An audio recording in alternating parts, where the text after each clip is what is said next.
প্রিয় দর্শক, আসসালামু আলাইকুম। আজ এমন একটি জানাজায় উপস্থিত হয়েছি যা অত্যন্ত বরকতময়, তবে আমার জন্য খুব কষ্টকর।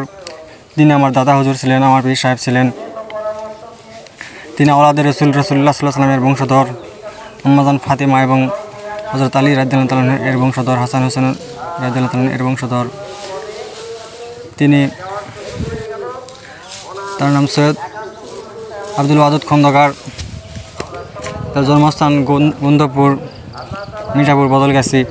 তিনি দুলাল ঈদগাহ মাঠে টানা 51 বছর ইমামতি করেছেন এবং আকিলপুর সিনিয়র মাদ্রাসার শিক্ষক ছিলেন। 9 মাস প্রিন্সিপালি করেছেন এবং অন্যায়ের সাথে আপোষ করবে না, এই কারণে প্রিন্সিপালি ছেড়ে দিয়েছিলেন। যারা উপস্থিত হয়েছেন এবং যারা উপস্থিত হতে পারেননি, সবাই আমার হুজুরের জন্য দোয়া করবেন প্রাণ খুলে। অত্যন্ত উনি একজন বিদগ্ধ মানুষ।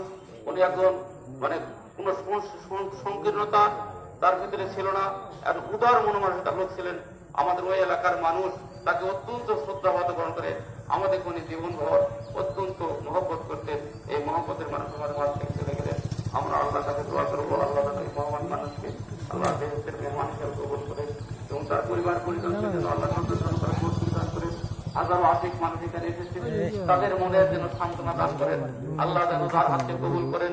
আজকের হাজিরান জামাতে আল্লাহ তার হাতে উছিলায় আমাদের সকলকে যেন কবুল করে, আমাদের সকলকে তার মেহমান হিসাবে, খাস বান্দা হিসাবে কবুল করেন।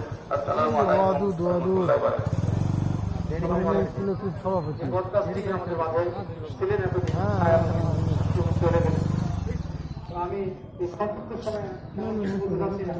আমি তার ছোট ভাই